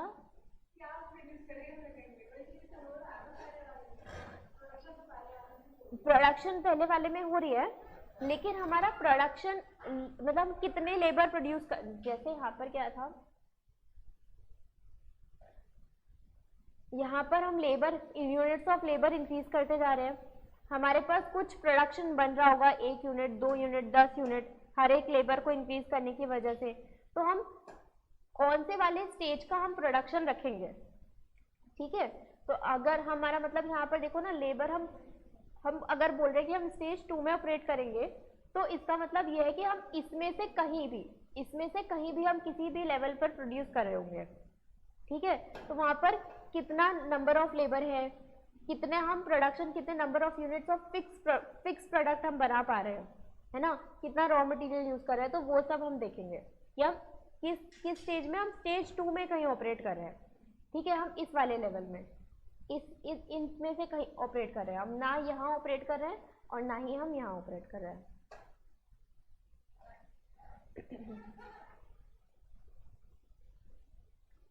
ठीक, तो ये मार्जिनलिज्म, ये तो हम पढ़ेंगे डिफरेंट टाइप्स ऑफ मार्केट वाले चैप्टर में। अब ये है next topic, return to scale. Return to scale क्या था, कहाँ पे कौन से में होता था, ये लॉन्ग रन में। और लॉन्ग रन में क्या होता है, when all the factors are variable. We shall now study about the changes in output when all the factors of production in a particular function is increased together. In other words, we shall study the behavior of output in response to a change in scale. A change in scale means that all the factors of production are increased or decreased in same proportion. ठीक है, तो हम क्या बोल रहे हैं, scale, return to scale का मतलब है कि जहां हम सारे प्रोडक्शन के फैक्टर्स को हम चेंज करते हैं। Change in scale is different from change in factor proportion. Change in output as a result of variation of factor proportion as seen before forms the subject matter of law of variable proportion. हम कितना variable proportion, कितना हम labour में change कर रहे हैं ना, वो हमारा लॉ ऑफ वेरिएबल प्रोपोर्शन में था। ठीक है, but on the other hand study of changes in output as a consequence of changes in scale of form subject matter of return to scale. हमारे फाइनल आउटपुट में कितना change आएगा अगर हम हमारे सारे इनपुट्स को चेंज करेंगे, तो वो रिटर्न टू स्केल में है। हम क्या बोल रहे थे, जैसे कि हमने वो सब्जी वाला एग्जाम्पल लिया था, उसके अंदर एक रॉ मटेरियल चेंज करने से हमारा amount of finish goods increase नहीं हो रहा था। तो अगर हमें क्या करना होता है, हमें सारे रॉ मटेरियल में इंक्रीज करना पड़ता है, तब हमारा प्रोडक्शन इंक्रीज होता है। ठीक है, तो हम ये सब जब सब में चेंज कर रहे हैं तो ये हम किसमें बढ़ रहे हैं, रिटर्न्स टू स्केल में बढ़ रहे हैं। ठीक है, जहां हम सिर्फ लेबर में चेंज कर रहे थे, वहां हम रॉ मटेरियल में हम सिर्फ लेबर में चेंज कर रहे थे, वो हमारा क्या था, वेरिएबल प्रोपोर्शन था। ठीक, it is to be kept in mind that the returns to scale faced by the firm are solely technologically determined and are not influenced by economic decisions taken by the firm or market condition. Return to scale may be constant, increasing or decreasing. अब ये यहाँ से पढ़ लो, कहाँ गया, ये रहा। अब हमारे पास जो ये लॉ ऑफ, ये तो रिटर्न्स ऑफ स्केल है ना, ये हमारे पास इंक्रीजिंग रिटर्न टू स्केल भी हो सकता है, कांस्टेंट रिटर्न टू स्केल भी हो सकता है और डिक्रीजिंग रिटर्न टू स्केल भी हो सकता है। ठीक है, अभी ये आगे वाला पढ़ेंगे। तो हमने देखा कांस्टेंट हो सकता है, इंक्रीजिंग हो सकता है और डिक्रीजिंग हो सकता है। तो सबसे पहले हमारे पास क्या आएगा, कांस्टेंट रिटर्न टू स्केल। हमने लिया था जब हम प्रोडक्शन फंक्शन बढ़ रहे थे, हमने लिया था K और L हमारा इनपुट लिया था, एज्यूम यही किया था, इनपुट के अंदर कैपिटल और लेबर हमने लिया था। ठीक है, अब कांस्टेंट रिटर्न टू स्केल का मतलब ये होता है कि जब हम इन दोनों में जितना इंक्रीज कर रहे हैं उतना ही इंक्रीज हमारे आउटपुट में आ रहा है। हम इन दोनों को क्या मान ले रहे हैं, सपोज A और B मान ले रहे हैं, K और L को हमने क्या मान लिया, A और B मान लिया। तो अब देखो यहाँ पर जब हमारा A plus B is equal to 1, तो उसको हम क्या बोलते हैं, कांस्टेंट रिटर्न टू स्केल। मतलब output increases in the same proportion when factors are increase, मतलब कि जितने से हम इनपुट को बढ़ाएंगे उतने से ही आउटपुट बढ़ेगा, उसको हम क्या बोलते हैं, कांस्टेंट रिटर्न टू स्केल।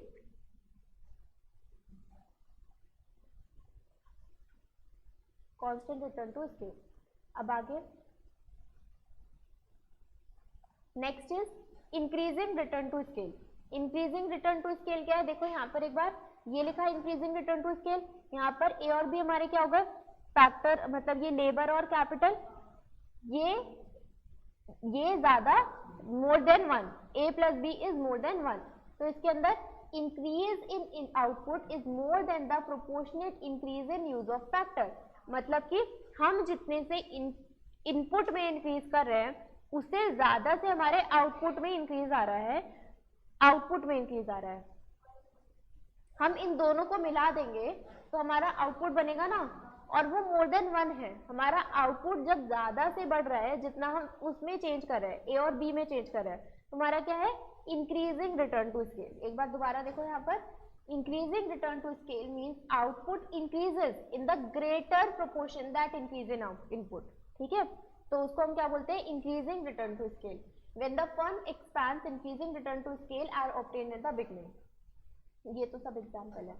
फिर उसके आगे डिक्रीजिंग रिटर्न टू स्केल क्या होता है, जितने से हमने हमारे प्रोपोर्शन में चेंज करा, इनपुट में चेंज करा और आउटपुट में चेंज करा, इनपुट में ज्यादा से चेंज आया और आउटपुट में कम से चेंज आया।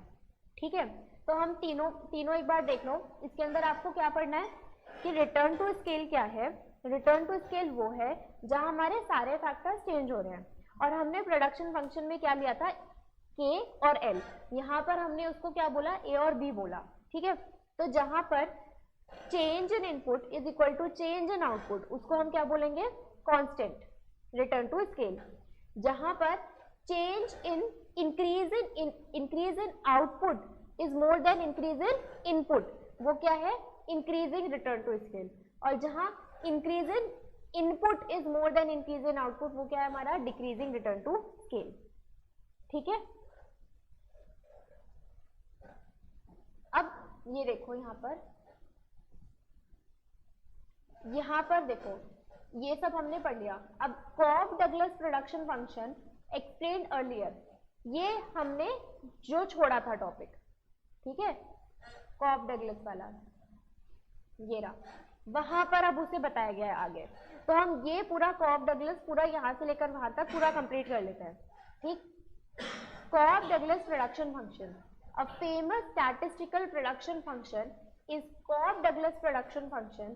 Paul H. Douglas and C. W. Cobb of a US of the US studies in production function of American manufacturing industry. ये चला गया घर चला गया ये क्रिश.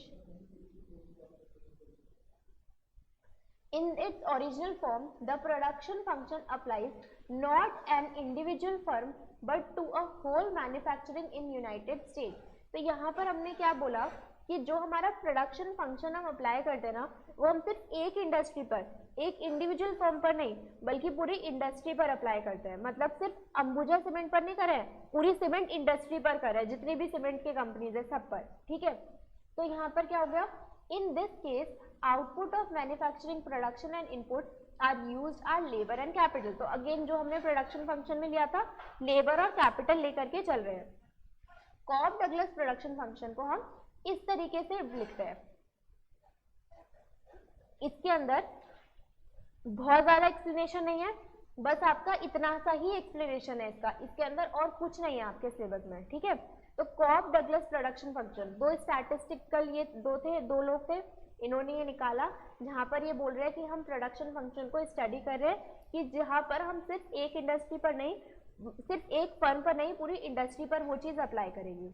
और जहां पर हम दो वो ले रहे हैं इनपुट, लेबर और कैपिटल ले रहे हैं, उसको इन्होंने इस तरीके से लिखा. Q का मतलब क्या है, आउटपुट. L का मतलब क्या है, लेबर. और C का मतलब क्या है, कैपिटल. और K और A हमारे क्या है, पॉजिटिव कॉन्स्टेंट्स है. ठीक. और ये जहां पर क्या लिया, देखो कैपिटल और लेबर के आगे हमने लगाया A. ठीक है. और हमारा ये C कैपिटल, ये हमारा क्या हो गया, 1 माइनस A. तो हम क्या बोल रहे हैं कि जितने से चेंज हमारे लेबर में आएगा उतने से ही चेंज मतलब कैपिटल में आ रहा होगा. मतलब हम क्या बोल करके चल रहे हैं कि जैसे कि अगर मैंने A लिया और दूसरा मैंने 1 माइनस A लिया, तो 1 माइनस A कि अगर मेरा टोटल 100 है और अगर मैं A को 40 लूं तो 1 माइनस A कितना आएगा, 60 आएगा. है ना. तो मतलब इन दोनों का प्रोपोर्शन एक जगह पर आकर, मतलब इन दोनों का सम उसी के बराबर आएगा हमेशा. है ना. तो यहाँ पर अगर मैंने सपोज A को 50 ले लिया तो 1 माइनस A हमेशा 50 आएगा. अगर मैंने A को 60 ले लिया तो 1 माइनस A 40 आएगा. तो मतलब कि ये दोनों को अगर हम प्लस कर देंगे तो ये एक अमाउंट के बराबर हमेशा उसके बराबर ही बैठेगा. है ना. The conclusion drawn from this famous statistical study is that labor contributed about 3/4 and capital about 1/4. अगर लेबर 3/4 कंट्रीब्यूट कर रहा है तो लेबर 1/4 ही कंट्रीब्यूट करेगा, क्योंकि इन दोनों का सम इक्वल टू 1 है ना. इन दोनों का सम इक्वल टू 1 है ना, लेबर और कैपिटल का. तो हम क्या बोल रहे हैं कि अगर ये 3/4 कर रहा है तो ये 1/4 ही करेगा. अगर कैपिटल अगर 50% कंट्रीब्यूट कर रहा है तो लेबर 50% कंट्रीब्यूट करेगा. अगर कैपिटल 60% कंट्रीब्यूट कर रहा है तो लेबर 40% कंट्रीब्यूट करेगा. हमेशा इन दोनों का सम हमेशा 1 आएगा, ऐसा बोल रहे हैं ये दोनों. Increase in manufacturing production. Although Cobb-Douglas production function suffers from many shortcomings, it is extensively used in economics as an approximation. तो इन्होंने अब ये जो हमें ये थ्योरी दी ना, इसके बहुत सारे शॉर्टकमिंग्स देखने को मिले, क्योंकि हमेशा ना ये दोनों 1 के बराबर नहीं हो सकते. ऐसा नहीं हो सकता कि हमेशा कैपिटल और लेबर का सम हमेशा 100 ही आए या 1 आए, ऐसा नहीं हो सकता. तो इसलिए बाद में क्या पता लगा कि हमें इसमें बहुत सारे शॉर्टकमिंग्स है, तो इसलिए इन्होंने बाद में चेंज करके क्या बोला कि इसको तो A ही रखा, इसको तो A ही रखा, कैपिटल को हमने क्या बोला 1 माइनस A नहीं, इसको हम B बोलेंगे. है ना. अब यहाँ पर ये दोनों 1 के बराबर नहीं है. ठीक. तो मतलब कि वो कितना भी बढ़ सकता है, कितना भी बढ़ सकता है. तो इसको हमने 1 माइनस A हटा करके यहाँ पर हमने इसको B बोला गया, जो यहाँ पर लिखा है. Cobb-Douglas production function explained earlier is used to explain return to scale in production. Originally Cobb-Douglas ने assume क्या किया था, ये assume किया था, equal to 1 के assume किया था, लेकिन बाद में इसको रीरोट करके हमने यहाँ पर क्या लिख दिया, 1 माइनस A की जगह B लिख दिया, कि मतलब कि इन दोनों का कॉम्बिनेशन हमेशा 1 के बराबर नहीं हो सकता. और ये तो एक्सप्लेन हो ही गया ये वाला पूरा. लास्ट में हमारा क्या बचा, ये प्रोडक्शन ऑप्टिमाइजेशन. और ये टॉपिक भी ना हम पढ़ चुके हैं। ये टॉपिक जो हमने इंडिफरेंस कर्व पढ़ा था ना और बजट लाइन पढ़ा था, ये वही है, ठीक है। यहाँ पर हम उसी चीज को हम बस दूसरे नाम से और प्रोडक्शन के पॉइंट ऑफ व्यू से पढ़ रहे हैं। सेम वही टॉपिक जो हमने इंडिफरेंस कर्व में पढ़ा था, मतलब थ्योरी वही है, नाम अलग है, और हमारे मतलब हम सोच किसके अकॉर्डिंग रहे, प्रोड्यूसर के अकॉर्डिंग हम सोच करके पढ़ रहे हैं, ठीक। Normally a profit maximising firm is interested to know, record तो हो रहा है ना। Normally, a profit maximizing firm is interested to know what combination of factors of production or inputs would minimize its cost of production for a given output. This can be known by combining firm's production and cost function. तो हम क्या कर सकते हैं, हम जो ये firm का प्रोडक्शन और उसका कॉस्ट कितना है, हम उसके थ्रू हम देख सकते हैं कि हमारा प्रोडक्शन कितना हो रहा है। अब पहली चीज हमारे पास क्या है, आइसोक्वेंस, और दूसरी चीज होती है कॉस्ट लाइन। जैसे कि इंडिफरेंस कर्व में इंडिफरेंस कर्व था और दूसरा बजट लाइन था, वैसे ही यहाँ पर इंडिफरेंस कर्व क्या है, आइसोक्वेंस है, और बजट लाइन क्या है, हमारे पास कॉस्ट लाइन है, ठीक है। Isoquants are similar to indifference curve in the theory of consumer behavior. An isoquant represents all those combination of input which are capable of producing the same level of output. हमने indifference curve क्या देखा था, इस तरीके से देखा था, और इसके ऊपर जितने भी पॉइंट थे वो हमें सेम लेवल ऑफ सेटिस्फैक्शन देते थे। यही हमने इंडिफरेंस का मतलब क्या होता है कि कंज्यूमर इनडिफरेंट है, चाहे वो इस पर वर्क करे या इस पर रहे या इस पर रहे, वो इनडिफरेंट है, उसको हर पॉइंट से सेम लेवल ऑफ सेटिस्फैक्शन मिलता है। इंडिफरेंस कर्व भूल गए हो ना सब लोग? अच्छा चलो ठीक है, ये टॉपिक एक बार आप इंडिफरेंस कर्व वाला टॉपिक रिवाइज करके आना, ठीक है। इसको फिर नेक्स्ट क्लास में पढ़ेंगे, लेकिन पढ़ के आओगे।